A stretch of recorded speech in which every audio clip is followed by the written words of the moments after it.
आधे से ज्यादा स्टूडेंट्स यही गलती कर रहे हैं, जो मैथ में पूछा जाता है तो ये ना पढ़कर नीचे वाला पढ़कर चले जा रहे हैं। और आप ये क्या कर रहे हो, एग्जाम के टाइम पे सब कुछ नहीं पढ़ा जाता, पढ़ो वही जो एग्जाम में आने वाला है। जैसे हिस्ट्री के सिर्फ यही टॉपिक्स है जो इस बार एग्जाम में आएंगे। अच्छा, आप क्या कर रहे हो, आपको बताया गया ये 5 स्टेप फॉलो करना है सोशल साइंस के एग्जाम के लिए, लेकिन आप क्या ये 5 स्टेप फॉलो कर रहे हो? आप जरा देख लो यहाँ पे, अपने आप से पूछो, नहीं कर रहे हो ना तो ये वाली वीडियो देख लेना, बता दिया कि 5 स्टेप क्या है। आज हिस्ट्री के वो टॉपिक्स जिससे 20 मार्क्स आपके कंफर्म हो जाएंगे। ये रहे वो सारे टॉपिक्स, ये देखिए चैप्टर 1 के यही टॉपिक्स है, एंड में ये आप छोड़ देते हो। सेकंड चैप्टर के ये टॉपिक्स है, एंड में आप ये मिस कर देते हो। थर्ड चैप्टर में ये टॉपिक्स है और फिफ्थ चैप्टर के अंदर ये टॉपिक्स है। इसके अलावा कुछ भी नहीं है। एक एक करके टॉपिक समझा दे रहा हूँ, चाहे आपने सब कुछ पढ़ भी लिया है, चाहे आपने अभी तक कुछ भी नहीं पढ़ा है, या आप किसी को ही फॉलो कर रहे हो। फर्स्ट टाइम चैनल पे आओ ना, आपका विश्वास नहीं तोड़ूंगा। एक बार ये टॉपिक देख लो मैं क्या बता रहा हूँ, ज्यादा टाइम नहीं लूंगा आपका। देखिए टॉपिक सबसे पहला है नेशन स्टेट। देखिए आपके घर में जो लोग रहते हैं, सेम लैंग्वेज बोलते हैं ना, वो उनके पूर्वज सबके एक जैसे ही है ना, घर की एक पूरी बाउंड्री है ना, सेम यूरोपियन कंट्रीज के अंदर कुछ ऐसा था ही नहीं, सब इधर उधर बिखरे हुए थे। कोई फ्रेंच बोल रहा है, कोई रीजनल लैंग्वेज बोल रहा है, कोई कुछ और लैंग्वेज बोल रहा है, सब इधर उधर थे। तो नेशन की भावना नहीं आ रही थी, एक देश से प्रेम की जो भावना होती है ना, वो फीलिंग नहीं आ रही थी। इसीलिए जब देशों के अंदर ये फीलिंग जगाई गई, उसी टाइम एक कॉन्सेप्ट दिया गया, नेशनलिज्म, राष्ट्रवाद का उदय किया गया। और ये कैसे हुआ, जब पुराने झंडे को, जब राजा का झंडा हुआ करता था ना, उसको हटा दिया गया, देश के अंदर नया झंडा लागू किया गया। ये फ्रांस की बात हो रही है क्योंकि वहीं पे सबसे पहले हुआ ये, इसके बाद पूरे यूरोप में फैल गया। राष्ट्रगान, नेशनल एंथम की शुरुआत करी गई।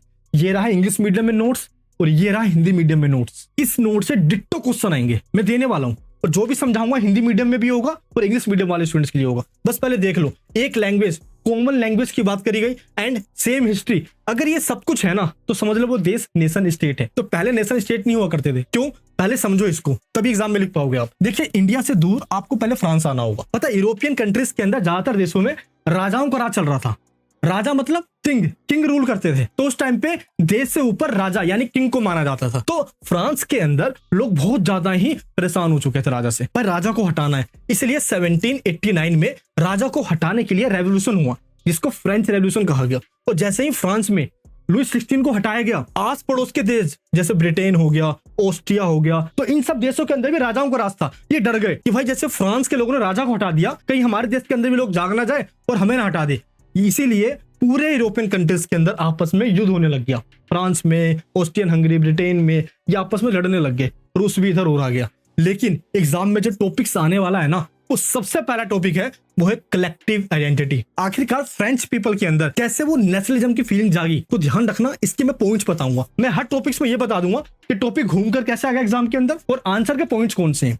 देखिए ये टॉपिक है, एग्जाम में ये इन 3 तरीके से पूछा जा सकता है, लेकिन इनका आंसर सेम होने वाला है। क्या आंसर है? सबसे पहला, जैसे हम भारत माता को कहते हैं ना, हमारी मातृभूमि है ये भारत, वैसे वहां के लोगों ने पितृभूमि कहा, फादरलैंड कहा, और वहां पे सिटीजन का कॉन्सेप्ट डाल दिया गया, पहला पॉइंट। इसके बाद नया तिरंगा झंडा, पहले राधा झंडा हुआ करता था, अब नया तिरंगा झंडा अपनाया गया। एंड नेशनल असेंबली, पहले स्टेट जनरल थी। आपको पता है कि फ्रांस की सोसाइटी 3 स्टेट में बटी हुई थी। पहला जिसमें सबसे ऊपर किंग होते थे, इसके बाद रेस्टोक्रेसी, क्लर्जी यानी कि चर्च के फादर वगैरह हो गए, ये टैक्स पे नहीं करते थे, और सबसे नीचे कॉमन।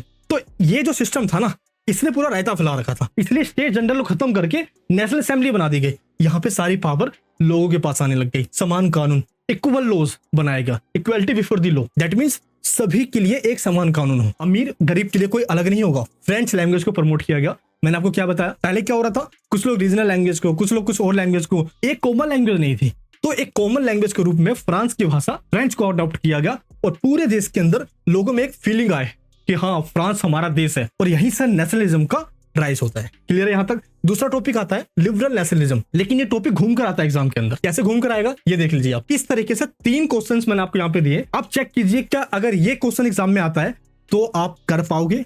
पॉज कीजिए और चेक कीजिए, ये 3 क्वेश्चन है, आंसर सेम लिखना है। लिबरल नेशनलिज्म का मतलब क्या होता है? लिबरलिज्म जो वर्ड है ना मेरे दोस्त, इसको लिबर्टी कहते हैं। ये लैटिन के लिबर सबसे बना है। कुछ लोगों ने मिलकर अपने अपने आइडियाज दिए, अपने विचार दिए, उन्हीं आइडियाज को कहा गया लिबरल नेशनलिज्म। तो ये आइडियोलॉजी जो है, ये फ्रीडम और इक्वलिटी की बात करती है।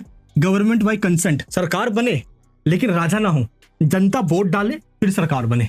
ये एक ऐसी आइडियोलॉजी है, दुनिया भर के अंदर इस आइडियोलॉजी को अडॉप्ट करने वाले जो भी होंगे उनको ये बात माननी पड़ेगी। क्लियर है? तीसरा ये क्या कहते हैं? एवोल्यूशन ऑफ स्पेशल प्रिविलेजेस, ये कहते हैं कि किसी को विशेषाधिकार नहीं मिलेगा, अमीर के लिए कानून अलग है, गरीबों के लिए कानून अलग है। नहीं, ऐसा नहीं होना चाहिए। इनका कहना है कि विशेषाधिकारों का अंत हो, स्पेशल राइट्स किसी को नहीं मिलना चाहिए। नेक्स्ट क्या है, इकोनॉमिक लिबरलिज्म।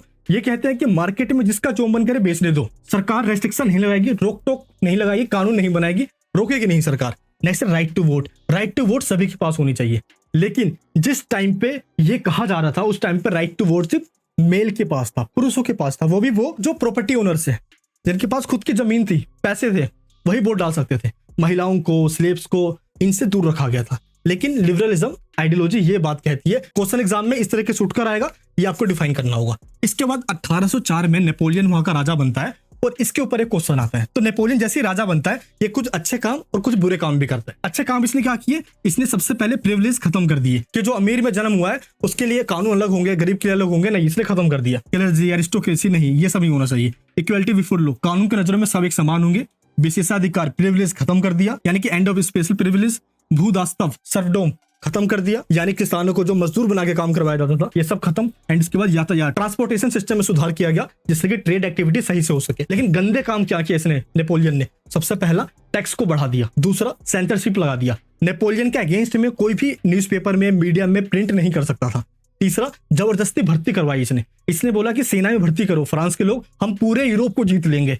तो इसने ये गलती करी जिसके कारण से इसकी आलोचना की जाती है। तो हमारा फर्स्ट टॉपिक हो गया, थर्ड टॉपिक हो गया। अब हम बात करते हैं अपने सेकंड टॉपिक की। सेकंड प्रायोरिटी आना ही आना एग्जाम में। क्वेश्चन क्या है, जर्मनी का यूनिफिकेशन। इस टाइप से क्वेश्चन एग्जाम में बनकर आएगा। एक बार पॉज कीजिए और पढ़कर देखिए क्या आप कर पा रहे हो। नीचे कमेंट बॉक्स में बताना जो क्वेश्चन मैंने यहाँ पे आपको दिया है। तो अब यहाँ पे आपको समझाना है कि जर्मनी का यूनिफिकेशन हुआ कैसे। ये रहा पूरा मामला। पता है, जर्मनी के अंदर ना कुछ पढ़े लिखे लोग, डॉक्टर्स, इंजीनियर, लॉयर्स, वो सब इकट्ठे होते हैं और वो कोशिश करते हैं कि पूरी जर्मनी को एक कर दे। क्यों? जर्मनी का टुकड़े में बटा हुआ था। बिल्कुल, पता है जर्मनी जो एक देश है यूरोप का, उसके 39 टुकड़े हो गए थे, अलग अलग पार्ट्स में बटा हुआ था वो। आपको पता है कि अंग्रेजों ने भारत को भी ऐसे ही बांट दिया था। वो तो वल्लभ भाई पटेल जी थे जिन्होंने भारत को एक किया, प्रिंसली स्टेट, देसी राजवाड़े, जहाँ पे अलग अलग राजाओं को राज होता था, फिर उन्होंने एक कर दिया। तो सेम 39 टुकड़ों में बटा हुआ था ये। तो जब मिडिल क्लास लोगों ने डिमांड करी कि नहीं एक करो, तो इनकी डिमांड को वहां के मिलिट्रिस ने और वहां की मुनार्क, वहां का जो राजा था, डिनाई कर दिया। नहीं, हम नहीं मान रहे, सब ऐसे ही रहेगा। तो पहला स्टेप जो उठाया गया था 1848 में, ये फेल हो गया। दूसरा स्टेप अब आता है ओटोमन बिस्मार्क। इसने कहा ऐसे बात नहीं बनेगी, लातों के भूत बातों से नहीं मानते, इसलिए इसने आयरन और ब्लड की पॉलिसी अपनाई। इसने बोला कि युद्ध करना पड़े करेंगे, क्योंकि जर्मनी के राहों में जो रोड़ा अटका रहे थे ना, वो 3 देश थे। कौन था? ऑस्ट्रिया, डेनमार्क और फ्रांस। इन तीनों से 7 सालों तक बिस्मार्क ने लड़ाई लड़ी। इन तीनों को हराने के बाद फाइनली जर्मनी को एक कर दिया। इसने ओटोमन बिस्मार्क ने, और जर्मनी का राजा बन गया 1871 में केसर विलियम फर्स्ट। क्लियर है, जर्मनी को एकीकरण करवाने में ओटोमन बिस्मार्क का हाथ था। इसके बाद अब एग्जाम में जब क्वेश्चन आएगा तो आपको ये 5 स्टेप में लिख देना है। ये बताना है पूरा जर्मनी यूनिफाइड होने से पहले पुर्सिया के नाम से जाना जाता था। पुर्सिया ने ही अपना मेन लीडरशिप अपनाया, जहाँ का लीडर था बिस्मार्क। फिर वॉर्स लड़े इसने 7 ईयर्स के अंदर, फाइनल जाके इसने यूनिफिकेशन किया और जर्मनी पूरा एक इंपीरियल बन गया, पूरा जर्मनी एक हो गया। इसके बाद क्वेश्चन आता है इटली का यूनिफिकेशन। सेम जैसे जर्मनी टुकड़ों में बटा हुआ था, इटली भी 7 टुकड़ों में बटा हुआ था। लेकिन जो नॉर्थ का एरिया उस पे ऑस्ट्रिया का कब्जा था, साउथ वाले पे स्पेन का, और बीच वाले में पोप का, इन सब का राज हुआ करता था। तो इनको भी एक करना था, और इटली को एक करने में इन तीनों ने अपनी एड़ी चोटी लगा दी। जैसे पहला बंदा था मेसनी, इसने एक ऑर्गेनाइजेशन बनाया यंग इटली नाम से, और इसने कोशिश करी कि एक करूं, लेकिन फेल हो गया। क्यों? क्योंकि इसने दिल से काम लिया। दिल से काम मत लेना कभी भी, दिमाग से काम लेना। दूसरा बंदा है काबूर। काबूर ने कहा कि नहीं, मैं करने के लिए कोशिश करता हूँ। 1859 में काबूर ने फ्रांस से दोस्ती कर ली, और फ्रांस से दोस्ती करने के बाद ऑस्ट्रिया को यहाँ से भगा दिया, तो नॉर्थ वाला जो एरिया था वो आजाद हो गया। इसके बाद तीसरा बंदा आया, वो था गेरिबाल्डी। इसने कहा कि दिमाग नहीं, अब मैं तलवार से काम करूंगा, तलवार जरूरी है, तलवार। अब इसने तलवार उठाया और इसने भी एक संगठन बनाया जिसका नाम था रेड शर्ट्स, और इसने कहा कि नहीं, अब ये जो है ना स्पेन वाला एरिया, जो साउथ वाला एरिया है इटली का, अब यहाँ से स्पेन को भगाना होगा। तो यहाँ के लोकल जो फार्मर्स थे उनका सपोर्ट लेकर गैरिबाल्डी ने यहाँ से स्पेन को भी भगा दिया। तो कुल मिला के कह लो कि पूरा इटली यहाँ पे आजाद हो गया और पूरा इटली यूनिफाइड हो गया। जो 7 टुकड़ों में बटे हुए थे वो एक हो गया, और इटली का राजा बनता है इमैनुअल सेकंड। कब राजा बनता है? 1861 में। क्लियर है, एग्जाम में क्वेश्चन इस तरीके से पूछा जाएगा इटली के ऊपर। यहाँ पे आप देख सकते हो, स्क्रीन के ऊपर भी यहाँ पे देख लेना। इटली का यूनिफिकेशन आ गया। पॉइंट यही लिखना है कि इटली पहले बिखरा हुआ था, मेजनी, काबोर और गैरिबाल्डी का रोल रहा था, फाइनली जाके इटली यूनिफाइड हो गया। तो इस तरीके से ये हमारे तीनों टॉपिक्स हो गए। लेकिन क्रोनोलॉजिकल ऑर्डर पे क्वेश्चन आता है कि कब कब कौन सी इवेंट हुआ है। आप नीचे कमेंट बॉक्स में मुझे इसका आंसर बताओ, यानी कि A B C D जो है ना, इसको सीक्वेंस में करना है कि पहले क्या हुआ, फिर सेकंड नंबर पे क्या हुआ, कमेंट बॉक्स में बताइए, मैं सबका आंसर चेक करूंगा। ये था हमारा फर्स्ट खत्म। अब आते हैं सेकंड चैप्टर पे, नीचे से समझना शुरू करेंगे। पहले ये फिर ये नेशनलिज्म इन इंडिया, भारत में राष्ट्रवाद का उदय। अभी तो हम यूरोप की बात कर रहे थे, अब भारत की बात करेंगे। पता है मूवी की शुरुआत 9 जनवरी 1915 को होती है, क्योंकि गांधी जी साउथ अफ्रीका से इंडिया वापिस आ जाते हैं और गांधी जी अपनी पूरी घटनाओं को बताते हैं इंडियंस को कि कैसे मुझे ट्रेन से फेंका गया, कैसे वहां पर रेसिज्म हो रहा था, काले और गोरों के बीच में भेदभाव हो रहा था। इसलिए 9 जनवरी को NRI डे बनाया जाता है। ध्यान रखना, 1 मार्क्स में आ जाता है। जैसे गांधी जी आए ना, उन्होंने पूरे भारतीयों को, इंडियंस को सत्याग्रह का पाठ पढ़ाया। सत्याग्रह के 2 पिलर्स होते हैं, पहला ट्रुथ, दूसरा होता है नॉन वायलेंस। इसका मतलब सच्चाई पे चलो, सच्चाई कभी हारता नहीं है, दुख जरूर होता है लेकिन जीतता वही है। दूसरा नॉन वायलेंस, चाहे कुछ भी हो जाए, एक चींटी तक को नहीं मारना। इसी कॉन्सेप्ट के तहत गांधी जी ने स्टार्टिंग में 3 मूवमेंट किए, 3 आंदोलन हुए। सबसे पहला 1917 का बिहार चंपारण में, जब इंडिगो प्लांटर्स जो थे उनको कंपनसेशन, मुआवजा चाहिए था, यानी कि वो काम तो बहुत ज्यादा कर रहे थे, उनको उनके काम के सही पैसे नहीं मिल रहे थे, तो अंग्रेजों से उन्होंने डिमांड करी कंपनसेशन मिले, मुआवजा मिले।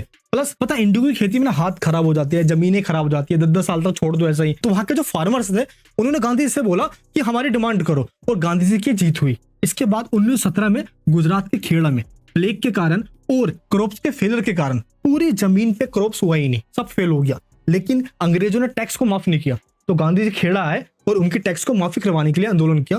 फाइनली यहाँ भी जीत मिल गई। एंड इसके बाद 1918 अहमदाबाद में एक फैक्ट्री थी जहाँ पे कपड़े बनाए जाते थे। तो कपड़े बनाने वाले जो मिल वर्कर्स थे, वहां के लोगों को काफी कम पैसे मिलते थे, लो वेजेस में काम करना पड़ता था, और वर्किंग कंडीशन, काम करने की जो दशा थी वो भी खराब थी। तो गांधी जी ने इनके सैलरी को बढ़ाने के लिए, प्रॉफिट बढ़ाने के लिए, इन सब चीज के लिए डिमांड करी, और फाइनली गांधी जी की यहाँ भी जीत हो गई। तो इन तीनों सत्याग्रह में जीत के बाद गांधी जी बन के नेशनल हीरो, विलन की इन्होंने दवा के ले ली। अब इसके बाद आपको समझना है कि इसके बाद घटना क्या क्या होती है।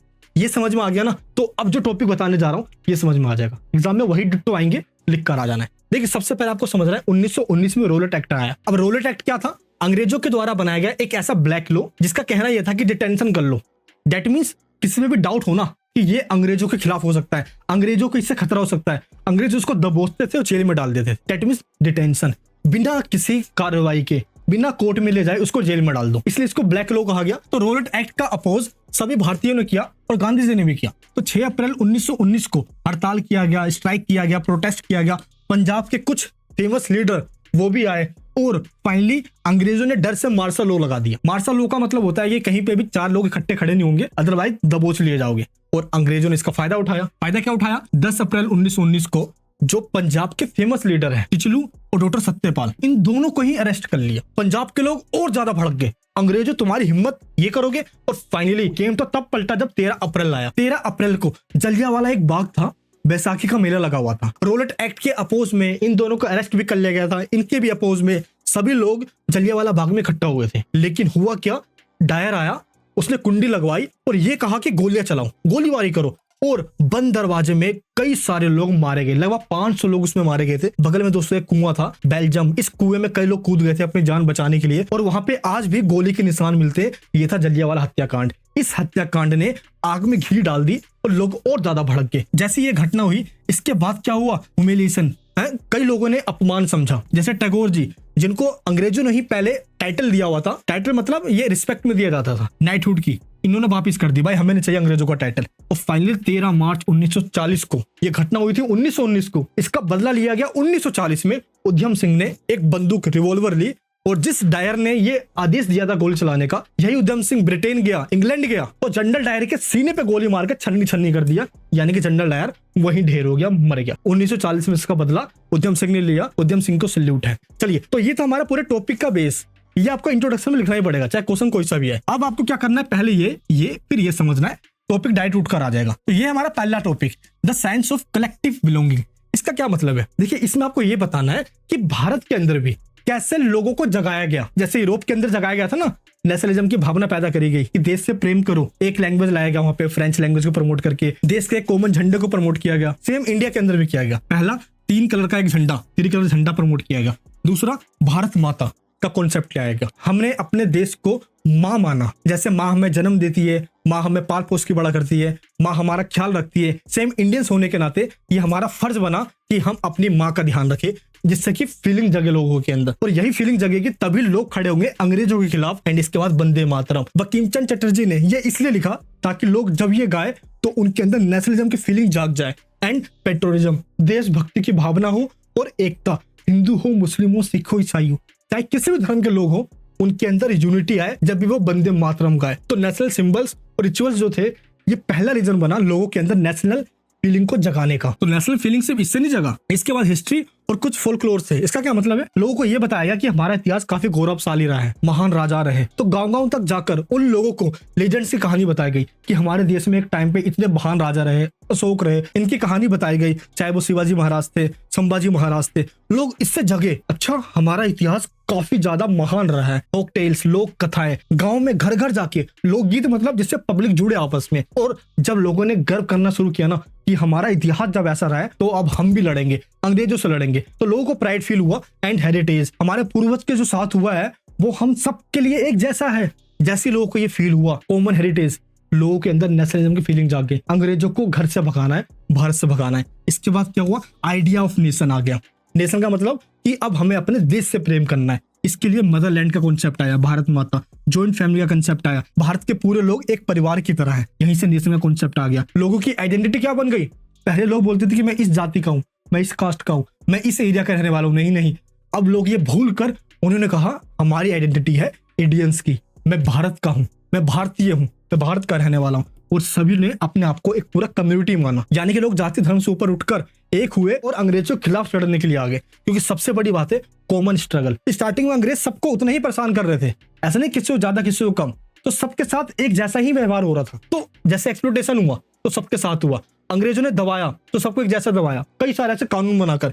इसलिए अब यहाँ पे क्या होता है, भारत के अंदर दो आंदोलन होते हैं। सबसे फेमस आंदोलन कौन से आंदोलन है? पहला है एनसीएम, नॉन कोऑपरेशन मूवमेंट, असहयोग आंदोलन। अंग्रेजों का साथ मत दो, वो इंडियंस के साथ के वजह से ही यहाँ पे खड़े हुए हैं। इंडियन साथ देना बंद कर देंगे, पागल होकर भग जाएंगे वो। पहला पॉइंट कहा गया। सीडीएम, सिविल डिसओबीडियंट मूवमेंट, साथ तो छोड़ो, अब जो उन्होंने कानून बनाया ना उसको तोड़ो, कानून को तोड़ दो जो अंग्रेजों ने बनाया हुआ है। तो पहले में क्या हुआ? साथ नहीं देना, दूसरे में क्या बोला गया कि कानून को तोड़ना है। लेकिन दोनों की कॉमन बात यह है कि वॉयलेंस किसी में नहीं करना, क्योंकि गांधी जी का कॉन्सेप्ट है ये। क्लियर है? एंड इसका फाइमैन आया, अकाल पड़ गया। जो आंदोलन असहयोग से शुरू हुआ था कि अंग्रेजों का साथ नहीं देना, वो आंदोलन खत्म होता है क्विट इंडिया मूवमेंट पे कि अंग्रेजों भारत छोड़ो। तो ये सारे वो रीजन बने जिसके कारण से सेंस ऑफ कलेक्टिव बिलोंगिंग्स, यानी कि इंडियंस में राष्ट्रवाद की फीलिंग जागी। सेंस ऑफ कलेक्टिव बिलोंगिंग, इस पे क्वेश्चन एग्जाम में आता है मेरे दोस्त, ये ध्यान रखिए। नेक्स्ट टॉपिक, बेशक आपने इसको पढ़ रखा हो, लेकिन एक बार ये पॉइंट्स देख लेना, एग्जाम में बहुत काम आएंगे। क्या है? एनसीएम, इसको कहा जाता है नॉन कोऑपरेशन मूवमेंट। 1920 से 22 तक चलता है। ये भारत का पहला सबसे बड़ा मूवमेंट था। क्यों? इसमें ऐसा क्या हुआ पता है? वर्ल्ड वॉर फर्स्ट जब स्टार्ट हुआ था 1914 से लेकर 1918 के बीच में, तो अंग्रेजों ने इंडियन से ये प्रॉमिस किया था कि जैसे ये वर्ल्ड वॉर खत्म हो जाएगा ना तो हम तुम्हें आजादी दे देंगे, बस इस वॉर के टाइम तुम हमारा साथ दो। तो इंडियन आर्मी वहां पे साथ देने गई, अंग्रेजों का साथ दिया, लेकिन उन्होंने क्या दिया? हमें धोखा। बदले में क्या दिया? रोलेट एक्ट, लो भाई बिना ट्रायल के, बिना किसी मुकदमा के जेल में डाल देंगे। तो प्रॉमिस के बदले में हमें ये मिलेगा। तो यहाँ से लोगों में गुस्सा फटा, और सबसे बड़ा गुस्सा तो तब आया जब जलियांवाला कांड हो गया। और यहीं पे इस टाइम पे दुनिया भर के मुस्लिम खलीफाओं के सपोर्ट में क्या कर रहे थे? अंग्रेजों का विरोध कर रहे थे। क्योंकि वर्ल्ड वॉर फर्स्ट के टाइम ये कहा गया था कि हम खलीफाओं की पावर को कम नहीं करेंगे। अब ये खलीफा कौन है? दुनिया भर में जितने भी मुस्लिम है ना, तो उन सभी मुस्लिमों का एक रिचुअल लीडर है, और ये लीडर तुर्की में रहता था। तो इस रिचुअल लीडर तुर्की के अंदर जो खलीफा रहता था ना, इसकी पावर को कम कर दिया गया।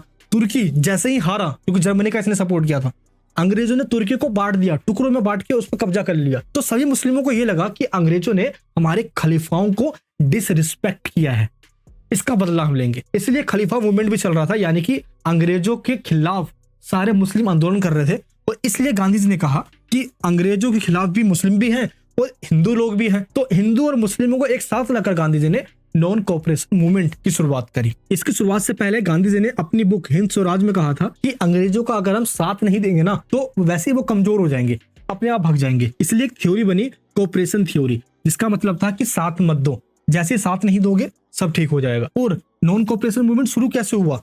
इन सेशन के बाद। ये मैप में आते हैं, अभी आपको बताने वाला हूँ। जैसे कोलकाता में 1920 में कोलकाता अधिवेशन हुआ। इसमें क्या हुआ? इसमें प्रपोजल रखा गया कि क्यों ना हम नॉन कोऑपरेशन मूवमेंट शुरू करें। बस प्रपोज किया गया था, प्रस्ताव रखा गया था, और ये प्रस्ताव रेजोल्यूशन बन जाता है, यानी कि मान जाते हैं सारे। और नागपुर में 1920 में जो अधिवेशन हुआ था, इसमें इस मूवमेंट एनसीएम को अडॉप्ट कर लिया जाता है। एनसीएम मतलब असहयोग आंदोलन। असहयोग मतलब सहयोग नहीं करना। हम सारे इंडियंस अंग्रेजों को किसी भी तरीके से सहयोग नहीं देंगे और पूरे नेशन वाइड ये आंदोलन शुरू हो जाता है। मैप में जो क्वेश्चन आएंगे ना इस वाले चैप्टर से वो ये रहे, पहला मैप, दूसरा ये रहा, तीसरा ये रहा। मैंने इसमें क्या किया कि इंडिकेट कर दिया है कि ए वाला पॉइंट कहाँ पे आएगा मैप में, पूरा लिख दिया है। मैप को डाउनलोड कर लेना, लिंक डिस्क्रिप्शन बॉक्स के अंदर। इसके बाद मेन प्रोग्राम्स क्या थे, यानी इस एनसीएम का मेन पर्पस क्या था। पहला टाइटल्स को रिटर्न करो, जैसे टैगोर जी ने किया ना, नाइटहुड की टाइटल को रिटर्न सबने करना शुरू कर दिया। अंग्रेजों के सामानों को बाइकआउट करो, हम अंग्रेजों का कुछ भी यूज नहीं करेंगे। कोर्ट्स जो अंग्रेजों के हैं वहां पे जाना ही नहीं है। काउंसिल्स जो अंग्रेजों ने बनाए हुए हैं उनको भी छोड़ो। स्कूल्स जो अंग्रेजों के हैं सरकारी हैं, बच्चों अपना नाम कटवा लो, वहां भी नहीं जाना। फॉरेन क्लोथ, विदेशी कपड़े छोड़ दो, विदेशी कपड़े यूज नहीं करेंगे, स्वदेशी यूज करेंगे। नेक्स्ट क्या है, मदिरा की दुकान। वाइन शॉप के बाहर खड़े होकर सभी लोगों ने विरोध किया, क्योंकि वाइन शॉप में इंग्लिश शराबी व्यक्ति थी, हैवी टैक्स कमाते थे वो, इसका विरोध किया गया। स्वदेशी अपनाने के लिए कहा गांधी जी ने, ताकि खादी को प्रमोट किया जाए। एंड इसके बाद किन किन लोगों ने पार्टिसिपेट किया, सबसे पहले मिडिल क्लास लोगों ने, स्टूडेंट्स जो स्कूल में पढ़ा करते थे उन्होंने स्कूल का नाम कटवा लिया। पीजेंट्स किसानों ने सपोर्ट किया, क्योंकि हैवी टैक्स उन पर लगाया जा रहा था, जिसको आज लखनऊ कहते हैं मेरे दोस्त, उस टाइम पे इसको अवध कहते थे। तो अवध में जो फार्मर्स थे वो काफी गुस्से में थे, तो वो आंदोलन कर रहे थे यहाँ पे, और उन फार्मर्स को लीड कर रहे थे बाबा रामचंद्र। और इसके बाद आदिवासी ट्राइबल्स भी शांत नहीं बैठे, इन्होंने भी अंग्रेजों के खिलाफ मूवमेंट छेड़ दिया। और इन आदिवासियों का लीडर आलूरी राजू, इन्होंने गोरिल्ला वॉर किया, छुप छुप के कुछ अंग्रेजों को मारा। एंड इसके बाद प्लांटेशन वर्कर जो थे ना, जो किसान जो अंग्रेजों की जमीनों पे खेती करते थे, काम छोड़ दिया उन्होंने। पता लेकिन सबसे बड़ी दिक्कत क्या हुई, इतना सब कुछ छोड़ तो दिया गया, लेकिन कब तक, हमारे पास तो इतना कुछ था नहीं। तो ये आंदोलन ऐसे ही थोड़े टाइम में फेल हो जाने वाला था। अंग्रेजों के दफ्तर में काम नहीं करेंगे तो लोगों के पास पैसे कहां से आएगा। तो एक कारण तो ये था, इकोनॉमिक कारण, फाइनेंस लोगों के पास नहीं रहता तो ज्यादा दिन तक ये चल भी नहीं पाता। लेकिन मिसअंडरस्टैंडिंग हो गई, कैसे, कई जगहों पे वायलेंस हो गया। गांधी जी कहते हैं कि वायलेंस तो करना ही नहीं है, लेकिन वायलेंस हो गया, लूटपाट मचाई गई, गोरिल्ला वॉर किया गया, जैसे आलूरी राजू ने किया गोरिल्ला वॉर, ये नहीं करना था। नेक्स्ट, कई अंग्रेजों को मार दिया गया। तो लोगों ने नॉन वायलेंस का मतलब वायलेंस समझ लिया और वो खून खराबा करने लगे। और घटना तो और ज्यादा तब बढ़ गई जब 1922 का टाइम आया, जब चोरी चोरा गोरखपुर के पास ना एक छोटा सा जगह है, इस जगह पे क्या हुआ, पुलिस स्टेशन में जो रेवोल्यूशनरी थे उन्होंने आग लगा दी और 22 पुलिस वाले जिंदा जल के मर गए उस टाइम पे। गांधी जी ने कहा ये तो नहीं करना था। गांधी जी ने एनसीएम को रोक दिया, नॉन कोऑपरेशन मूवमेंट को रोक दिया, इसको विड्रॉ कर लिया और यहीं पे ये आंदोलन रुक जाता है। इसके बाद क्या होता है, गांधी जी को जेल में डाल दिया जाता है, इनके साथ साथ कई हजार लोगों को जेल में डाला जाता है। इसका सबसे बड़ा इंपॉर्टेंस ये रहा कि मास मूवमेंट पहली बार पूरे नेशन वाइड लेवल पे चलाया गया। लोगों ने बिना मुस्लिम हिंदू देखे एक साथ आए, पहला।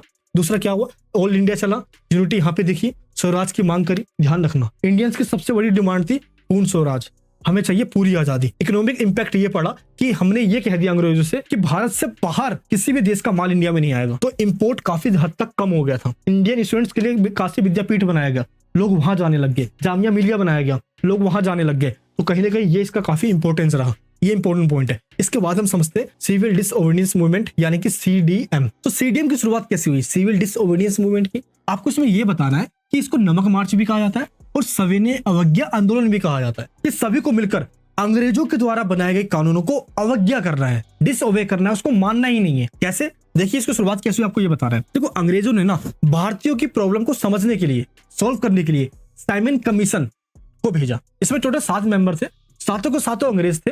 तो इंडियंस इससे खुश नहीं थे, कांग्रेस ने इसका अपोज किया और साइमन कमीशन गो बैक के नारे लगाए। लाठीचार्ज में आपको पता होगा लाला लाजपत राय की मौत भी हो गई थी इसी लाठीचार्ज के दौरान।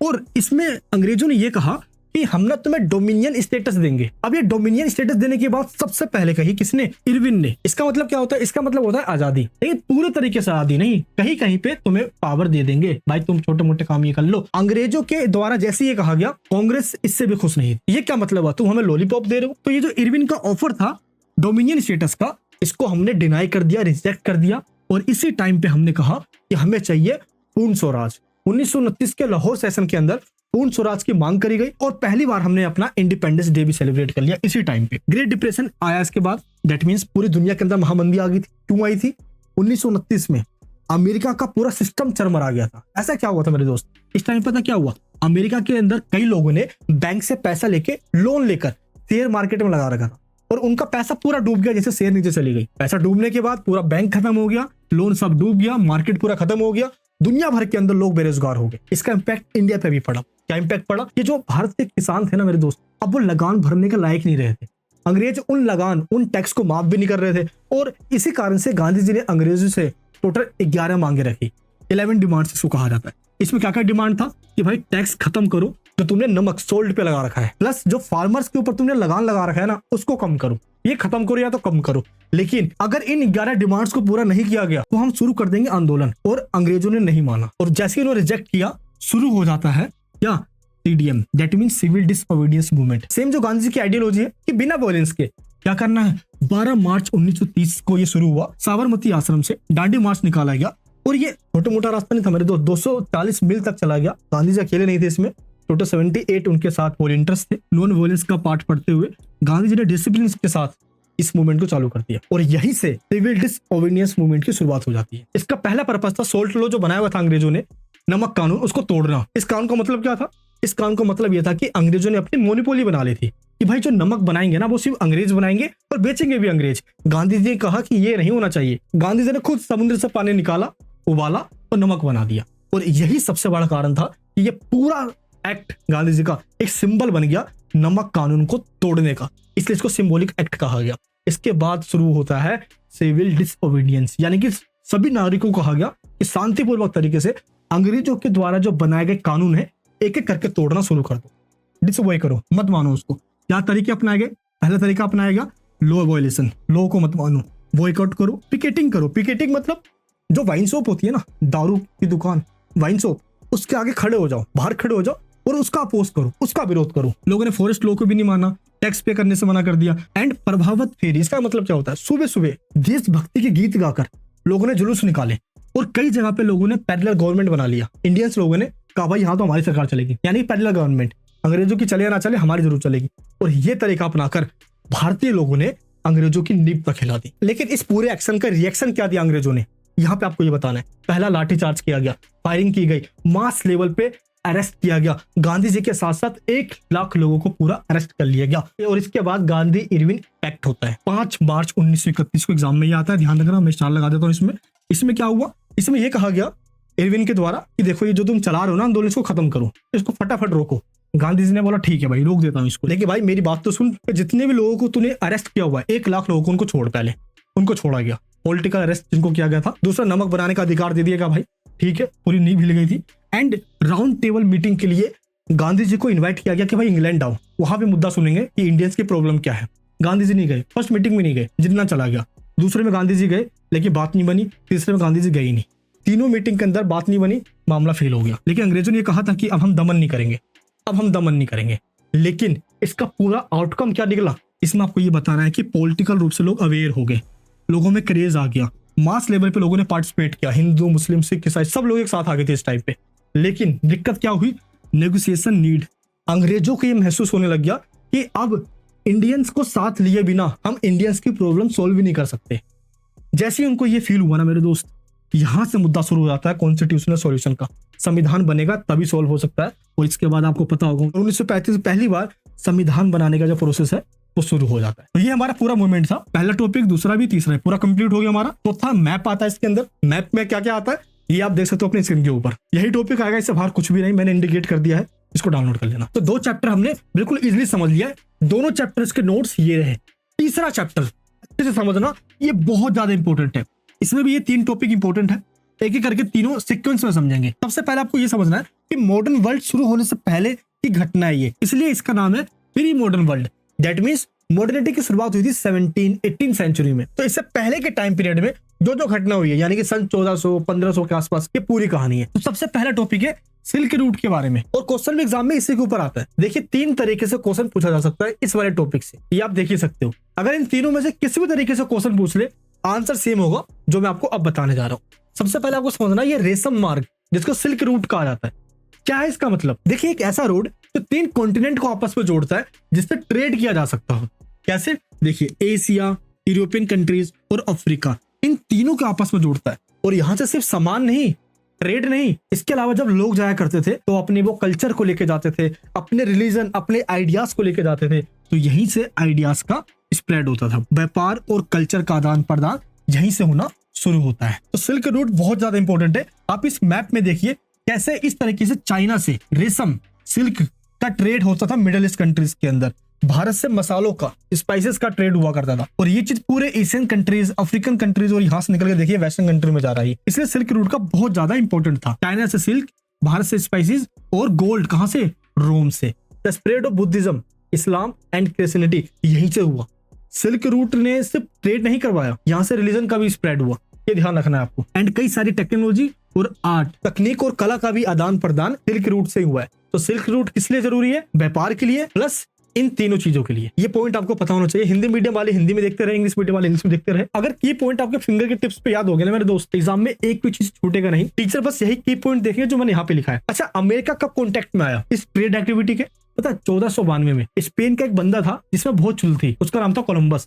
इसको लगा कि यार कहीं घूमने जाता हूँ, किसी नए एरिया की तलाश करता हूँ। जिससे वास्को डी गामा भारत आया ना, सेम वैसे ही कोलंबस चला गया अमेरिका। अमेरिका के रास्तों को ढूंढ निकाला कोलंबस ने, कब? 1492 के अंदर। और इसी वजह से अमेरिका भी ग्लोबल ट्रेड एक्टिविटी में शामिल हो गया। जैसे ही स्पेन वालों को पता चला ना कि भाई अमेरिका भी है कोई, कई स्पेनिश लोग पहुंच पड़े अमेरिका के अंदर। लेकिन दिक्कत पता क्या थी? स्पेन में ना स्मॉल पॉक्स फैला हुआ था, चेचक, पता ना आपको, एक ऐसी बीमारी जो दाग फैला देती है पूरा। और जब भी कोई इंसान जाता है ना मेरे दोस्तों, अपने साथ वो बीमारी लेकर जाता है। तो स्पेनिश लोग ये पूरी बीमारी अमेरिका लेकर चले गए। लाखों लोग इसके चपेट में आ गए और कई लोगों की दोस्तों जान चली गई इस स्मॉल पॉक्स की वजह से। तो स्मॉल पॉक्स एक वेपन था, एक हथियार था। स्पेनिश लोगों का कहना था कि हम तलवार से नहीं मारते, हम तो बीमारी से मार देते हैं। और यही इसने भी किया। इसका इम्पैक्ट क्या पड़ा? सबसे बड़ा इम्पैक्ट था कि पॉपुलेशन में डिक्लाइन आना शुरू हो गया, इंपीरियर्स लोग खत्म होने लग गए। अब कौन किसी को गुलाम बनाएगा भाई? इसलिए सबसे बड़ा दादा निकला यूरोपियन कंट्रीज। यूरोपियन कंट्रीज को फायदा मिला कि भाई अमेरिका बीमारी में पड़ा हुआ है, अफ्रीका बीमारी में पड़ा हुआ है, चलो इन पर धावा बोलो, इनको गुलाम बनाओ। और इन्होंने गुलाम बनाना शुरू किया। ब्रिटेन, इंग्लैंड अमेरिका को गुलाम बना लिया, अफ्रीका के कंट्री उनको गुलाम बना लिया गया। ये आपको ध्यान रखना है। तो सिल्क रूट का इसलिए भी इंपॉर्टेंट था। अच्छा, नेक्स्ट क्वेश्चन आता है रिंडरपेस्ट और इंडेंचर्ड लेबर से। क्वेश्चन इस टाइप से आएंगे, पहला ये, दूसरा ये, तीसरा ये। तीनों क्वेश्चन घूमे हुए हैं लेकिन आंसर सेम होने वाला है। पहले आपको इन क्वेश्चन को समझना है, कोशिश करना खुद सोल्व करने की। इसलिए हर टॉपिक के बाद आपको मैं 3 तरह के क्वेश्चन दे रहा हूँ, घूमे हुए क्वेश्चन, डिट्टो एग्जाम में छपेंगे। इससे बाहर नहीं आया कुछ, पोस्ट करके देख लेना एक बार। तो सबसे पहले समझते हैं रिंडरपेस्ट का मतलब क्या है। देखिए 1815 की बात है ये, और 1914 तक ये चलता है। रिंडरपेस्ट एक ऐसी बीमारी, एक ऐसी प्लेग है जिसको कैटल प्लेग के नाम से जाना जाता है। इसका मतलब क्या हुआ? एक ऐसी बीमारी जो एनिमल, जानवरों में फैल गया, और जानवरों में फैलने के बाद एक दो नहीं लाखों जानवरों की डेथ हो गई, कई सारे पशु मर गए। कहाँ फैला? ये अफ्रीका में फैला। तो इसमें आपको यही बताना है कि फार्मर्स, किसान जो खेती में एनिमल्स का यूज क्या करते थे, और जो हडर्स हुआ करते थे, चरवाहे जो चराते थे, पशुओं को चराने जाते थे, उनके पास कोई काम धंधा बचा नहीं, भूखे मर गए। तो यहाँ पे फार्मर्स और हडर्स, इन दोनों को सर्वाइव करना मुश्किल हो गया। एंड फेमाइन बढ़ गया, अकाल आ गया, पॉवर्टी बढ़ती चली गई। और इसका फायदा उठाया किसने? यूरोपियन कंट्रीज ने। इनको लगा कि अमेरिका जैसे स्मॉल पॉक्स के चपेट में आया था, अब अफ्रीका आ गया है रिंडरपेस्ट के चपेट में। पूरा अफ्रीका अभी तहस नहस है, जाके गुलाम बना लेते हैं। यूरोप के कई कंट्री, फ्रांस, ब्रिटेन, स्पेन, कई कंट्री गए, और अफ्रीका के कई सारे कंट्री, मोरक्को, अल्जीरिया, कई कंट्री को उन्होंने गुलाम बना लिया। क्या क्या तहस नहस हुआ? इससे इकोनॉमिक इंपैक्ट पड़ा। सबसे पहला, जैसे कैटल डाइड हुए, जानवरों की डेथ हुई, तो दूध मिलना बंद हो गया। लोग मीट खाया करते थे, वो मिलना बंद हो गया। तो जानवर तो वेस्ट होते हैं एग्रीकल्चर का, खेती बाड़ी में इनको यूज किया जाता है, वो मिलना बंद हो गया। तो पूरा एग्रीकल्चर डिस्ट्रॉय हो गया इससे। फार्मर्स और हडर्स जो चरवाहे होते हैं, पशु को चराते हैं, फार्मर्स को इससे काफी नेगेटिव इंपैक्ट पड़ा। उनकी इकोनॉमी, उनका पैसा धंधा बंद हो गया, मार्केट पूरा कोलैप्स कर गया, और मार्केट में संकट आ गया। यानी कि फेमाइन की वजह से, आर्थिक संकट की वजह से ये सारी दिक्कत आई। इसके बाद सोशल इंपैक्ट। सोशल इंपैक्ट क्या पड़ा? पहला है माल न्यूट्रिशन और हंगर, यानी भूख की वजह से कुपोषण होने लग गए लोग, कुपोषण के शिकार होने लग गए लोग काफी कमजोर हो गए, बिलियंस लोग मारे गए, और कई लोग तो एक जगह छोड़कर दूसरी जगह जाने लग गए जहां उनको खाना मिल जाए। और सबसे बड़ी दिक्कत आई कि जो अब तक उनका ट्रेडिशनल लाइफस्टाइल चला आ रहा था, वो पूरा का पूरा डिस्टर्बेड हो गया। पूरा वो क्या हो गया?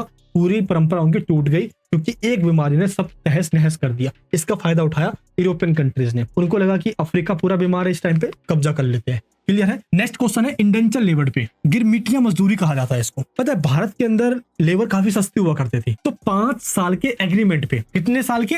5 साल के एग्रीमेंट पे ऐसे लोग जो काम करना चाहते थे, मजदूरी करना चाहते थे, लेबर का वर्क करना चाहते थे, उन लोगों को 5 साल की एग्रीमेंट में विदेश भेज दिया गया। इसलिए इन लोगों को कहा गया गिरमिटिया मजदूर कहा गया। क्या कहा गया? इंडेंचर्ड लेबर, क्योंकि ये बाउंडेशन पे गए थे, एक बाउंड किया गया था इनके साथ। कहां कहां भेजा गया? मॉरिशस भेजा गया, फिजी भेजा गया, एंड कैरिबियन और सूरीनाम। ये एक ऐसे जगह है, एक ऐसे कंट्रीज है, वहां भेजा गया इन लोगों को। तो इनको अपने देश से बाहर भेजा गया है, इसलिए इनको गिरमिटिया कहा गया। यहाँ पे एक चीज ध्यान रखना, इनको काफी लो पैसा दिया जाता था, ये मेहनत काफी करते थे, लिविंग स्टैंडर्ड का काफी लो था, बहुत दिक्कतों में रहते थे और उनसे दास बना के काम करते थे। जब मजदूरी कम दी जा रही है ना और घंटों भर काम किया जा रहा है तो आप एक इंसान नहीं, गुलामी की जिंदगी जी रहे हो। इसलिए इसको न्यू स्लेव सिस्टम कहा गया, नया स्लेव सिस्टम कहा गया। कल्चरल फ्यूजन क्या हुआ इससे? देखिए, कई इंडियंस लोग जब गए लेबर बन के तो अपने कल्चर को लेकर गए थे, नो डाउट कल्चर लेकर गए, लेकिन वहां पे उनसे मजदूरी करवाई गई और उनका शोषण हुआ। क्या हुआ? उनका शोषण हुआ। 5 साल का ये पूरा एग्रीमेंट था, कठोर तरीके से उनसे काम लिया गया, पैसा काफी लो दिया जा रहा था, फ्रीडम लिमिटेड थी और एक्सप्लॉयटेशन अनलिमिटेड। तो ये इससे कुछ रीजन है जिसके कारण से इसको न्यू स्लेवरी सिस्टम कहा गया। एग्जाम में क्वेश्चन आएगा न्यू स्लेवरी सिस्टम, तो आपको बताना है गिरमिटिया मजदूर यानी कि जो इंडेंचर्ड लेबर है, क्लियर है, ये बताना है। कल्चरल फ्यूजन क्या हुआ कि भारत के लोग जब गए ना तो अपनी लैंग्वेज, अपने खान पान का तरीका, कल्चर ये सब लेके चले गए, तो इससे हमारे कल्चर और देशों में पहुंच पाया। इसलिए आज भी आप देखोगे तो इन देशों के अंदर कई सारे इंडियंस है, छठ पूजा इन देशों में भी मनाया जाता है, जैसे मॉरिशस में मनाया जाता है, क्लियर है। अच्छा, एक क्वेश्चन आता है ग्रेट डिप्रेशन पे कैसे घूम कर आएगा। पहला तरीका ये है, दूसरा ये है, तीसरा ये है। इन 3 तरीके से क्वेश्चन घूमकर आ सकता है। इन तीनों को सॉल्व करके देखना। आप कहीं पे भी फंसो आप कमेंट बॉक्स में बताना। अगर चाहोगे ना आप कि मैं लाइव क्लास में लूं तो कमेंट बॉक्स में बताना, मैं हिस्ट्री की महा मैराथन लेकर आ जाऊंगा। लेकिन अभी तो सिर्फ समझाने के लिए, टॉपिक पहले सीधे खोपड़े में डाल दूंगा आपकी। अच्छा देखिए, ग्रेट डिप्रेशन, ग्रेट मतलब होता है महाबंदी। कौन सी बंदी? बंदी नहीं मेरे दोस्त, महामंदी। पता है अमेरिका में कई लोग काफी चुलुआ करते थे पैसा इन्वेस्ट करने की उस टाइम पे। कब? ये बात हो रही है 1929 की। तो लोगों ने ना बैंक से लोन ले लिया, बैंक से लोन लिया, पैसा लगा दिया। कहाँ? शेयर मार्केट में। शेयर मार्केट ठप, पैसा जैसे लगाया शेयर मार्केट गिर गया। भाई वो तो जुआ है ना। और जिन लोगों ने पैसा लगाया था वो तो सब डूब गए। बैंक का पैसा लुटाएंगे कैसे? सारा बैंक का पैसा तो शेयर मार्केट में लगा हुआ था। पूरा सिस्टम कोलैप्स हो गया, पूरा सिस्टम कोलैप्स हो गया। क्या क्या हुआ वहां पे? जैसे ही मार्केट में इकोनॉमिक क्राइसिस आई अमेरिका के अंदर, पूरे दुनिया पे इसका इंपैक्ट पड़ा। दैट मींस फैक्ट्रियां बंद हो गई, लोग अनएम्प्लॉयड हो गए, लोगों के पास पैसा नहीं बचा, लोग कहां से मार्केट में खर्च करेंगे। और इसका इंपैक्ट पूरी दुनिया पे पड़ा सिर्फ एक गलती की वजह से कि अमेरिका में जो शेयर मार्केट है वो डाउन हो गया और बैंक का पैसा लोग लुटा नहीं पाए। तो बैंक खत्म, शेयर मार्केट खत्म, लोगों के अंदर इकोनॉमिक क्राइसिस आ गई। तो जैसे इकोनॉमिक क्राइसिस आई तो ग्लोबल इंडस्ट्री पे क्या इसका इंपैक्ट पड़ा? सबसे पहले इंडस्ट्रीज बंद हो गए, लोग अनएम्प्लॉयड हो गए, इंटरनेशनल ट्रेड पूरा खत्म हो गया। अब कोई ट्रेड कहां से करेगा भाई? पैसा वैसा कुछ नहीं बचा था। तो इसके बाद लोगों को लगा 1929 में ये हुआ था, अरे ये दोबारा ना हो जाए। तो इसके बाद लोगों ने ना 1944 में एक मीटिंग बुलाई। कहां पे बुलाई? अमेरिका के अंदर मीटिंग बुलाई। और जहां पे ये मीटिंग हुई ना अमेरिका में, उस जगह का नाम था ब्रिटेन वुड्स। ध्यान रखना, ये मत सोचना कि ब्रिटेन लिखा है ब्रिटेन में हुआ था, नहीं नहीं नहीं, अमेरिका में एक जगह है उसका नाम है ब्रिटेन। तो ब्रिटेन वुड्स में ये मीटिंग हुई और इस मीटिंग के बाद जो कंक्लूजन निकाला गया, ये निकाला गया कि भाई देखो दुनिया भर में सबसे पहले किसकी चलती थी? ब्रिटेन की चलती थी। क्यों चलती थी? क्योंकि दुनिया भर के 100 से ज्यादा देशों को गुलाम अकेले इन गोरी चमड़ी वाले अंग्रेजों ने बना रखा था। तो अब बोला गया कि ब्रिटेन कितनी चलेगी। अब ब्रिटेन गया, अब दुनिया में सारे नियम कायदे कानून अमेरिका बनाएगा। तो पावर का शिफ्ट हुआ कहां पे? ब्रिटेन वुड्स सिस्टम के अंदर जो मीटिंग हुई थी उसके अंदर। पहला पॉइंट क्या हुआ? पावर का शिफ्ट होना ब्रिटेन से अमेरिका में। दूसरा, अब कहा गया कि अच्छा दुनिया में ऐसा हो सकता है कई बार क्राइसिस आ जाए किसी देश में, तो इससे निपटने के लिए हम उस देश को लोन दे दें ताकि वो बच जाए, उस देश में ज्यादा दिक्कत ना पाए। इसके लिए एक इंटरनेशनल ऑर्गेनाइजेशन बनाया गया, इसका नाम दिया गया IMF, इंटरनेशनल मॉनिटरिंग फंड। यह मॉनिटरिंग करेगा कि कहीं ट्रेड एक्टिविटी में कोई दिक्कत तो नहीं आ रही, कोई देश घाटे में तो नहीं है, तो ये ट्रेड के लिए पैसा उधार देगा। एक और चीज बनाएगा, इसको कहा गया वर्ल्ड बैंक। इसका काम था कि अगर सड़क, पानी, बिजली, खाने पीने में कोई दिक्कत आ रही है, पैसा नहीं है, कोई देश डूब रहा है, तो वर्ल्ड बैंक उसको लोन दे देगा। ये पूरे देश का बैंक है, इसको वर्ल्ड बैंक कहा जाता है। क्लियर है? एक और डिसीजन लिया गया, G77 बनाएगा। ये डेवलपिंग कंट्रीज का एक ग्रुप है जिसमें टोटल 77 कंट्रीज है। इनका मकसद ये था कि ये डेवलपिंग कंट्रीज है तो आपस में एक दूसरे की हेल्प करेंगे। और कहा गया न्यू इंटरनेशनल इकोनॉमिक ऑर्डर, पूरी दुनिया की अब एक ऐसी नई व्यवस्था हो जिसमें डेवलपिंग कंट्रीज आपस में ट्रेड करें और एक दूसरे की हेल्प करें, ताकि डेवलपिंग कंट्रीज में जो इकोनॉमिक इनइक्वालिटी है, कई देश बहुत अमीर है, कई देश गरीब है, इनके बीच में जो खाई है ना अमीर और गरीब की, ये भरी जा सके। तो ये कहा गया। तो इस तरीके से हमारे तीनों पॉइंट्स कवर हो गए, फर्स्ट, सेकंड, थर्ड। इस चैप्टर का भी नोट्स ये रहा, इसमें इंपॉर्टेंट क्वेश्चन भी है। अब बच गया एक चैप्टर और, यहां तक देख के आ गए ना मेरे दोस्त, तो भरोसा रखो इस भाई पे। लास्ट चैप्टर बताने के बाद जो आपको मैं पीडीएफ देने वाला हूँ, ये पीडीएफ पूरे यूट्यूब पे कोई नहीं देगा आपको। अब आगे हम बिल्कुल एंड के चैप्टर पे। बस एक चीज का ध्यान रखना, सेम इसमें भी 3 ही टॉपिक है, लेकिन मैंने इन टॉपिक्स के आगे ये लिख दिया है कि इस टॉपिक से कितने मार्क्स से क्वेश्चन आएंगे। देखिए इसके आगे लिखा है MCQ, तो सिर्फ MCQ ही क्वेश्चन आएगा। ये हर टॉपिक के आगे मेंशन है। बस एक चीज लास्ट में समझ लो जो अब बताने जा रहा हूँ, इसके बाद मैं आपको पीडीएफ पकड़ा दूंगा। चलिए तो सबसे पहले देखते हैं चैप्टर का नाम, रिलीजियस रिफॉर्म्स, यानी कि धर्म में सुधार किया गया। वुमेन और पुअर, महिलाओं और गरीबों की कंडीशन सुधारी गई। तो भारत में प्रिंट और सामाजिक सुधार, कब और कैसे हुआ ये आपको बताना है। तो इस वाले टॉपिक से ना 3 क्वेश्चन बनेंगे मेरे दोस्त। पहला ये रहा, दूसरा ये रहा और तीसरा ये रहा। इंग्लिश मीडियम में यहाँ पे दिया हुआ है। एक बार आप चेक कीजिए कि इन क्वेश्चन को अभी आपको करने के लिए दिया जाए, आप कर लोगे? कमेंट बॉक्स में बताना कि मैंने जितने भी आपको क्वेश्चन दिए हैं आप कर सकते हो। कमेंट बॉक्स में लिख दो। डाउट होता है मुझे बताना, मैं लाइव क्लास ले लूंगा। तो सबसे पहला टॉपिक है हमारे पास रिलीजियस रिफॉर्म का। मेरे दोस्त पता क्या होता है दुनिया में ना, अगर आप ज्यादा पढ़े लिखे नहीं हो, आप अंधविश्वास में विश्वास रखते हो, तो आपको आराम से पागल बनाया जा सकता है। और यही हो रहा था। आपको पता है दुनिया में सबसे ज्यादा पॉपुलेशन किसकी है? सबसे ज्यादा पॉपुलेशन क्रिश्चियनिटी की है, यानी कि जो क्रिश्चियन धर्म के होते हैं। अब पता है इनमें क्या है ना, एक टाइम ऐसा था जब चर्च के फादर, जो फादर हुआ करते हैं, जाते हो ना कभी चर्च में, कभी गए हो देखोगे आप, वो कहते थे कि भाई मेरे पास ना एक क्रॉस का सिंबल है, इसको जो देखेगा उसकी सारी मनोकामनाएं पूरी हो जाएगी, बस बदले में आपको दान दक्षिणा देना होगा चर्च के अंदर, सब पूरा हो जाएगा। पहला राजा कानून कौन सा बनाएगा? ये चर्च के फादर बोलेंगे। क्यों? क्योंकि चर्च के फादर को ना ईश्वर ने भेजा है धरती के ऊपर जनता की भलाई के लिए। ऐसे ही कई सारे अनाप शनाप उन्होंने बोला, लेकिन इनका विरोध हुआ, इनका अपोज हुआ। कैसे अपोज हुआ, किसने अपोज किया, अभी आपको बताने वाला हूं।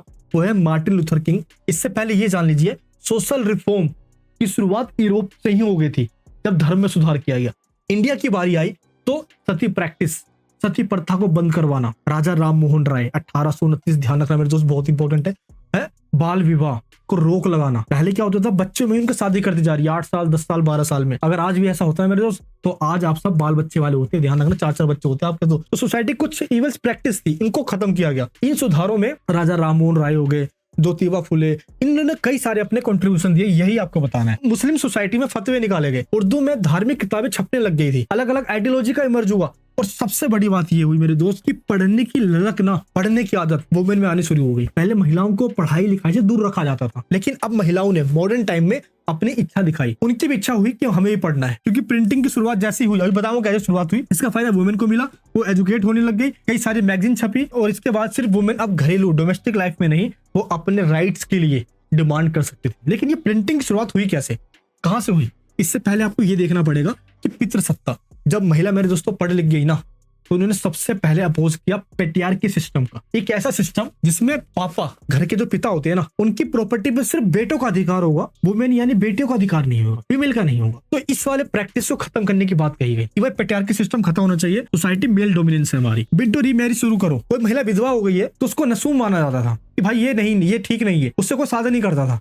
तो विडो रीमैरिज एक्ट लाया गया इनके अधिकार को डिमांड करने के लिए, इनके राइट्स के लिए। शिक्षा की डिमांड बढ़ी, सोसाइटी में इक्वालिटी आई, और यहीं से आइडिया ऑफ इक्वालिटी का इमर्ज हुआ। सोसाइटी में पुअर और कास्ट को लेकर बहुत बड़ा मिथ था मेरे दोस्त, कि जो गरीब है ना, ये जो गरीब है ये अपने आदत से गरीब है। बस एक चीज ध्यान रखना, सुधार आंदोलन ने जाति प्रथा की आलोचना करी। इनका कहना था कि जो कास्ट सिस्टम है ना, अपर कास्ट लोअर कास्ट, ये खत्म होना चाहिए। दलित बहुत ज्यादा इनको सहना पड़ा, दलितों को बहुत ज्यादा सहना पड़ा। इनके साथ भी न्याय हो, अन्याय नहीं होना चाहिए, ये डिमांड उठी। और जैसे ही ये कहा गया, इसके बाद नेक्स्ट हमारा मुद्दा आता है फ्रेंच रेवोल्यूशन और मार्टिन लूथर। यहाँ से प्रिंट वाला क्वेश्चन शुरू हो जाता है। ये 3 टाइप के क्वेश्चन बनकर आएंगे, ये यहाँ पे आप देख सकते हो। इसके बाद हम देखते हैं कि मार्टिन लूथर ने क्या किया। देखिए मार्टिन लूथर ने वही चर्च की उस बुरी प्रैक्टिस को एक्सपोज कर दिया। भाई कोई भी चर्च के पास ऐसा पावर नहीं है, क्रॉस देखो ये हो जाएगा, आपके मन में इच्छा है तो दान दो, डोनेशन दो, नहीं तो मत दो। और रिलीजन को पॉलिटिक्स से अलग करो। ये राजा चर्च के फादर की बात क्यों मान रहा है? राजा तो जनता की बात मानेगा ना। जैसे ही इन्होंने सुधार किया तो मेरे दोस्तों क्रिश्चियनिटी में, ईसाई धर्म के अंदर 2 बंटवारा हो गया। पहला प्रोटेस्टेंट, जो मार्टिन लूथर ने बनाया, जो कहते थे कि चर्च गलत कर रहा है, उसको कहा गया प्रोटेस्टेंट। क्या कहा गया? प्रोटेस्टेंट। दूसरा कैथोलिक। कैथोलिक वो जो कहते थे कि चर्च ठीक कर रहा है, भाई चर्च ठीक कर रहा है, जो कर रहा है वो ठीक कर रहा है। तो 2 पार्ट्स में डिवाइड हो गया, क्रिश्चियनिटी 2 पार्ट्स में डिवाइड हो गया। जैसे है ना मुस्लिम धर्म शिया सुन्नी, सेम क्रिश्चियनिटी में भी हो गया, 2 पार्ट्स आ गए। तो यहाँ से मार्टिन लूथर ने क्या किया, 1517 में ही इसने चर्च की प्रैक्टिस को चैलेंज करना शुरू कर दिया। 95 थीसिस, इसने अपनी कई सारे आइडियाज को, थीसिस विचारों को प्रिंट करके लोगों को भेजना शुरू कर दिया। और इससे क्या हुआ, लोगों ने पढ़ा, और यहीं से प्रोटेस्टेंट धर्म सुधार हुआ। यानी कि जो कैथोलिक चर्च वाले कर रहे थे ना पहले घटना, इसका अपोज करके नई कैटेगरी बन गई प्रोटेस्टेंट। क्लियर है? धर्म में सुधार किया गया, ये आपको पता होना चाहिए। इसके बाद सबसे इंपॉर्टेंट ध्यान रखना कि प्रोटेस्टेंट धर्म सुधार था क्या। कैथोलिक पहले एक ही ईसाई धर्म के लोग हुआ करते थे, उनसे ही निकल के प्रोटेस्टेंट बने हैं। देखो प्रोटेस्टेंट, प्रोटे मतलब होता है विरोध करना, तो जिन्होंने विरोध किया, अपोज किया। तो जैसे ही इन्होंने प्रोटेस्ट किया तो नया धर्म बन गया ईसाई धर्म का, प्रोटेस्टेंट। क्लियर है? इन्होंने ईसाई धर्म में जो बुरी प्रैक्टिस चल रही थी, चर्च के द्वारा की जा रही थी, उसका इन्होंने विरोध करके कहा कि अब ऐसा नहीं होना चाहिए, इक्वालिटी हो, लोगों की इच्छाओं के ऊपर हो, चर्च के फादर दादागिरी नहीं दिखाएंगे, अंधविश्वास में लोगों को नहीं रखेंगे, क्रॉस ये है ये कर दो, ये सब कुछ नहीं होता मेरे भाई। ठीक है, आइडिया ऑफ एनलाइटनमेंट यहाँ से हुआ कि अब भाई लॉजिकल बात करो, रीजंस की बात करो, जो चर्च के फादर भी कहते हैं ना, या जो भी कोई कह रहा हूं, अंधविश्वास आंख बंद करके ब्लाइंडली ट्रस्ट मत करो, ये हुआ। क्लियर है, लॉजिक की बात आई। वोल्टेयर, रूसो, ऐसे कई सारे पॉलिटिकल सोशल थिंकर्स हुए जिन्होंने लोगों को इक्वालिटी, जस्टिस, राइट, और ये कहा कि कोई राजा भी आपको कहे ना, राजा भी आके कहे कि मुझे तो भगवान ने धरती पे भेजा है तुम पे राज करने के लिए, तो भी बात मत मानो। राइट टू वोट, जनता के पास पूरी राइट्स होनी चाहिए अपने राजा को चुनने का। जब कुछ इंटेलिजेंट लोगों ने अपनी बातें फैलाई ना, तो लोग जाके जागे। इसको बोला जाता है एनलाइटनमेंट, लोगों को जगाना, अपने आइडिया से लोगों को जगाना। एंड इसके बाद लोगों में जागरूकता बढ़ी, जैसे लोग अवेयर हुए, मेरे दोस्त वो क्वेश्चन करने लग गए। पहले वो क्वेश्चन नहीं कर रहे थे, और क्वेश्चन करने का सबसे बड़ा रास्ता खुल गया उनका प्रिंटिंग की शुरुआत से। क्या हुआ प्रिंटिंग की शुरुआत में, अभी आपको बताने वाला हूँ। बस इससे पहले ये देख लो आप, जैसे ये बुक छपनी शुरू हुई ना मेरे दोस्त, इसका फायदा आम लोगों तक पहुंचा, क्योंकि पहले जिसके पास बुक है एक दो लोग ही पढ़ पाते थे, आम लोगों तक हजारों कॉपीज पहुंच गई, लोगों ने पढ़ना शुरू कर दिया। जैसे फ्रेंच रेवोल्यूशन हुआ, तो फ्रेंच रेवोल्यूशन में प्रिंटिंग का बहुत बड़ा योगदान था, वहां से इमेजेस निकलती थी। फ्रेंच रेवोल्यूशन में इक्वालिटी, लिबर्टी, फ्रेटर्निटी का जो नारा दिया गया, स्लोगन दिया गया, तो कई सारी चीजें फ्रेंच रेवोल्यूशन निकली ना, तो और भी यूरोपियन कंट्रीज, वर्ल्ड के कंट्रीज में पहुंच गई। वो लोगों को लगा अच्छा फ्रांस के लोगों ने अपने लुई 16 राजा को ही मार दिया, हटा दिया, अरे यार तो हम क्यों अत्याचार सहे, हम भी करेंगे। तो यहीं से शुरू हुई प्रिंटिंग प्रेस, जिसने आइडियाज को फैलाया। किसको? आइडियाज को फैलाया। तो कैसे कैसे क्या हुआ, इससे पहले ये देख लीजिए, इस टॉपिक पे ये 3 क्वेश्चन आते हैं बनकर, डायरेक्ट क्वेश्चन, ये आप देख सकते हो स्क्रीन पे, पॉज करके रीड कर लो अच्छे से, देखो किस क्वेश्चन में आप फंसोगे। तीनों क्वेश्चन सेम है, बस घूमे हुए क्वेश्चन है, इसलिए हर टॉपिक में आपको क्वेश्चन दे रहा हूँ। मेरे दोस्त बहुत मेहनत करी है, और मुझे पता है कि कोई सब्सक्राइब नहीं करेगा, आपका मतलब निकलते ही काम खत्म हो जाएगा। आपका मतलब ही होना यार, भाई एक सब्सक्राइब कर दो यार। जितना मेहनत मैं आपके लिए कर रहा हूँ ना, आने वाले स्टूडेंट्स के लिए ऐसी मेहनत करूंगा, भरोसा नहीं तोड़ूंगा। सब्सक्राइब करके भाई का सपोर्ट कीजिए मेरे दोस्त। पीडीएफ ये देखिए, 5 महीने लगे थे मुझे इस पूरी पीडीएफ को बनाने में। ये स्लाइड तो आपको दे ही रहा हूँ मैं, पूरी पीडीएफ भी मैंने आपको दे दी है। ये देख लीजिए, यहाँ पे लिखा हुआ है डाउनलोड पीडीएफ, डिस्क्रिप्शन बॉक्स में क्लिक करके डाउनलोड कर लेना एक एक करके। इसमें हिंदी मीडियम भी है, इंग्लिश मीडियम भी है, इसमें मैप भी है, इंपॉर्टेंट डेट्स भी है, इमेजेस भी है, सब कुछ मैंने आपको दे दिया है सिर्फ आपके लिए। एक बार समझते हैं इस पूरे टॉपिक को। देखिए चीन में शुरू हुआ था किस चीज की, प्रिंटिंग की सबसे पहली शुरुआत चीन में हुई। कब शुरू हुई? ये शुरू हुई थी 7 to 8 सेंचुरी में, जब वुड ब्लॉक नाम से प्रिंटिंग शुरू की गई थी चाइना के अंदर। क्लियर है? लकड़ी के ब्लॉक पर पहले ना अक्षरों को गाढ़ी गाढ़ी तरीके से लिखा जाता था, उसमें स्याही डालकर, जैसा होता है ना मोहर ऐसे करके छाप देते हैं, वैसे ही छाप लगा दी जाती थी। तो इस तरीके से पहले अक्षरों को उकेर कर लिखा जाता था। सबसे पहले स्टार्टिंग में बुद्धिज्म के जो ग्रंथ है ना, स्क्रिप्चर है बुद्धिज्म, बौद्ध धर्म के, वो और कैलेंडर, बस यही प्रिंट किए जाते थे, तो कुछ प्रिंट नहीं किया जाता है। लेकिन चाइना से ये ट्रिक निकलकर कहाँ पहुंच गई? ये टेक्निक पहुंच गई जापान के अंदर। जैसे जापान में ये टेक्निक पहुंची, तो जापान में रिलीजियस जो स्क्रिप्चर होते हैं, जो ग्रंथ होते हैं, बुक होते हैं, ये छपनी शुरू हो गई। यानी कि रिलीजियस टेक्स्ट छपे हैं जापान के अंदर। और इसके बाद आर्ट, लिटरेचर, स्पीडली इसने अपनी स्पीड पकड़ ली। जापान के बाद ये पहुंच गया यूरोप के अंदर। कहाँ पहुंच गया मेरे दोस्त? ये पहुंच गए यूरोप के अंदर, और यूरोप में नॉलेज का प्रसार हुआ। कैसे? ये ट्रेड और ट्रेवल्स के द्वारा प्रिंटिंग की जो टेक्नोलॉजी है ये यूरोप में पहुंच गई। बस ये ध्यान रखना। तो इससे क्या हुआ? प्रिंटिंग का स्प्रेड यूरोप में तो पहुंचा ही, और डिमांड जो थी बुक्स की ये बढ़ गई। ये कैसे बढ़ी? पता अब तक क्या होता था? प्रिंट हो रही है, लेकिन बहुत धीरे धीरे प्रिंट होती थी, बहुत टाइम टेकिंग प्रोसेस था ये। जब बुक्स की डिमांड बढ़ी और पहले इतनी ज्यादा प्रिंटिंग नहीं हो पा रही थी, तो जर्मनी का एक बंदा था गुटेनबर्ग, इसने वो रेवोल्यूशन ला दिया जो आज से पहले कभी नहीं हुआ। दोस्तों बात है ये 15 सेंचुरी की। हुआ क्या था? गुटेनबर्ग ने क्या किया था? एक आविष्कार कर दिया मूवेबल टाइप प्रिंटिंग की, जो बहुत फास्ट प्रिंट करता है, तो काफी चीपर, काफी सस्ता भी है।